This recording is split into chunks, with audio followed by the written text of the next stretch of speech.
আমার চ্যানেলে তোমাদের সকলকে স্বাগত। আজ আমরা ক্লাস 3 রায়োমার্টিন প্রশ্নবিচিত্র থেকে বাংলার দ্বিতীয় পর্যায়ক্রমিক মূল্যায়নের 12 নম্বর স্কুল সলভ করব।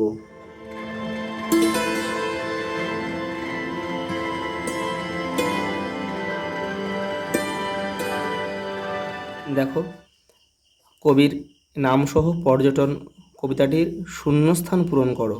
এটা তোমাদের বই 60 নম্বর পেজে রয়েছে, তো আমি করে দিচ্ছি। দেখো, কবির নাম হচ্ছে নীরেন্দ্রনাথ চক্রবর্তী।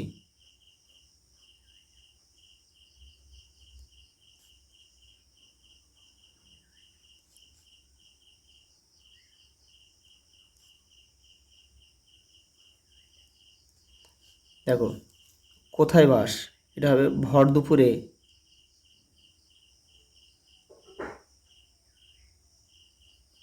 ভর দুপুরে কোথায় বাস, ব্যাপার দেখে হচ্ছে শখ। আমিও হব পর্যটক।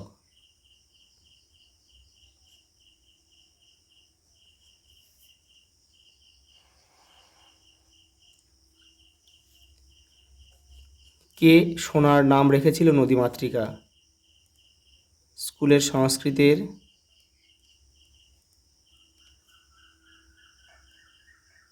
দিদিমণি।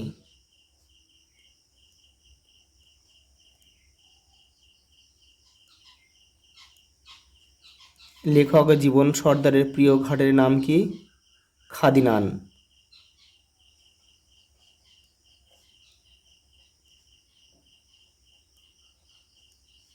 পরটা দেখো, এলোমেলো বর্ণগুলোকে সাজিয়ে শব্দ গঠন করো।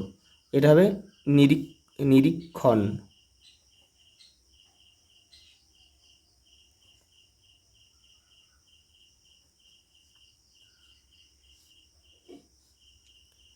এটা হবে কংসাবতী। কংসাবতী,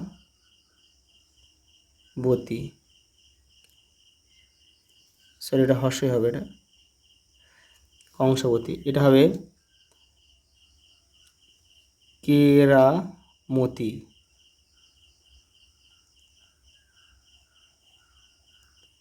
কেরামতি, এটা হবে শাখা প্রশাখা। শাখা প্রশাখা। পরটা দেখো,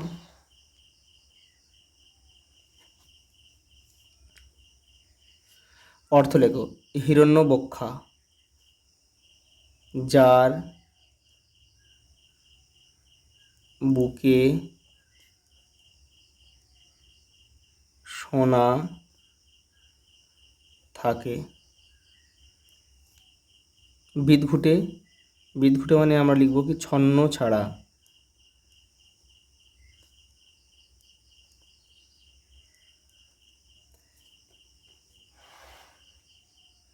দেখো, নীড় মানে পাখির বাসা।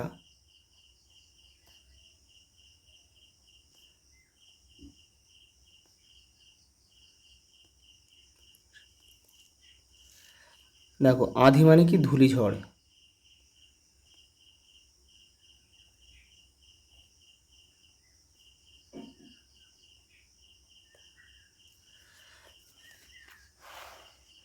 দেখো, বিপরীত শব্দে লেখো ঘন। ঘন মানে পাতলা।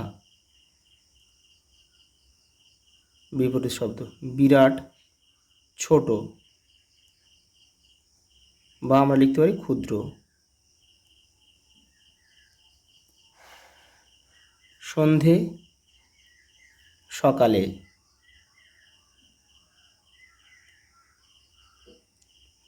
গাঁ, গাঁ মানে এখানে কিন্তু গ্রাম, তাহলে এখানে লিখব শহর।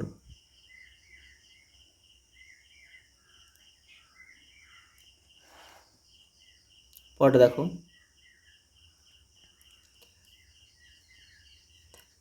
আর একটা অদ্ভুত ব্যাপার শোনো। এই অদ্ভুত ব্যাপারটা কি? তোমাদের বইয়ের 36 নম্বর পেজে রয়েছে, দেখো উত্তরটা। আর একটা অদ্ভুত ব্যাপার শোনো, এই যে এখান থেকে তোমাদের লিখতে হবে কিন্তু, নদীকে কেউ নোংরা করলে সোনা ঠিক টের পায়, যেখানেই থাকুক বাঘিনীর মতো ছুটে আসে। একজনকে তো আধমরা করে ছেড়েছিল, আর একজন কারখানা বসেছিল, হু হু করে নোংরা জল পড়ছিল নদীতে। সোনা সবাইকে নিয়ে ধর্ণা দিয়ে বন্ধ করিয়ে ছাড়লো। নদী কবিতাটি কার লেখা? শক্তি চট্টোপাধ্যায়।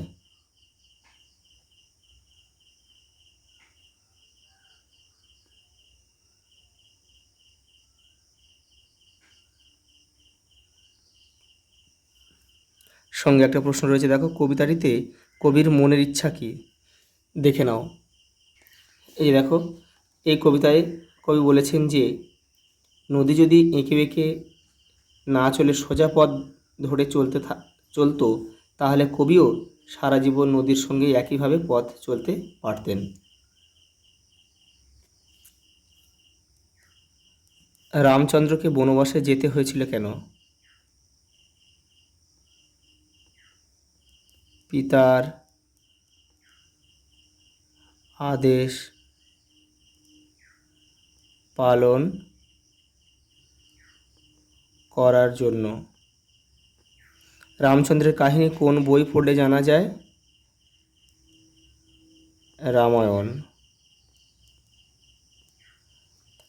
কেন ডিউক হাসতে হাসতে গড়িয়ে পড়েছিল? তোমাদের বইয়ের দেখো 56 নম্বর পেজে রয়েছে উত্তরটা। এই যে দেখো, এখান থেকে লিখবে, টিনে ভরা রসগোল্লা খেতে খেতে নৌকার দুপাশে দুজনেই হেলান দিয়ে বসে আছি।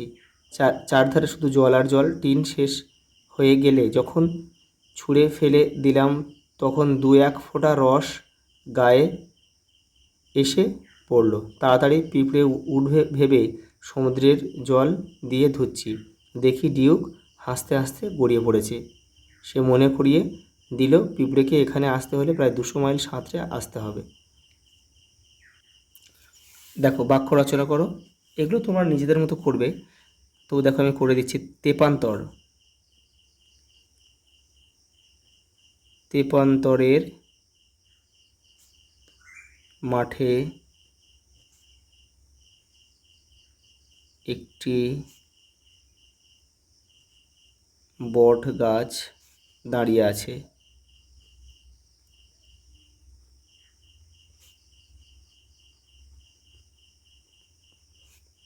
আঁকপাকু।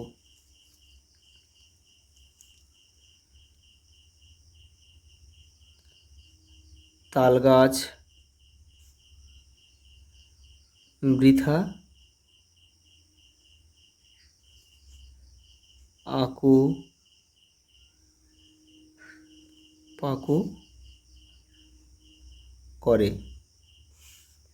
দেখো পটে রয়েছে, দেখো বর্ণ বিশ্লেষণ করো। দেখো, কুটো কাটা।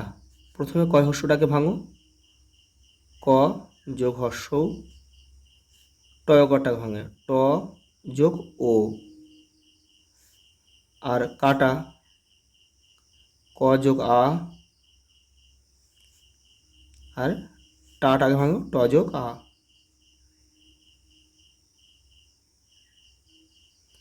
দেখো, নির্দেশ। প্রথমে দন্তন্য হর্ষটাকে ভাঙো,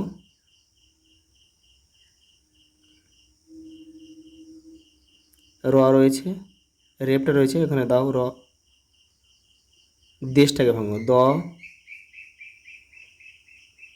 যোগ এ।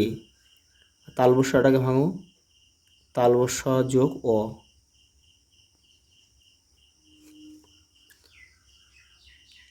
দেখো, তাল গাছ কেন বৃথা আঁকুপাকু করে, দেখে নাও একটু। এই দেখো, তাল গাছ পাতা নেড়ে সবাইকে ডাকে, তাদের সঙ্গে চলতে চায় কিন্তু পারে না, তাই তাল গাছ বৃথা আঁকুপাকু করে। কে পুলিশের কাছে খবর পাঠিয়েছিল? মল্লিক বাবুর বড় ছেলে। তোমাদের বিদ্যালয়ের 3য় শ্রেণীর পাঠ্য বাংলা বইয়ের নাম কি? পাতাবাহার।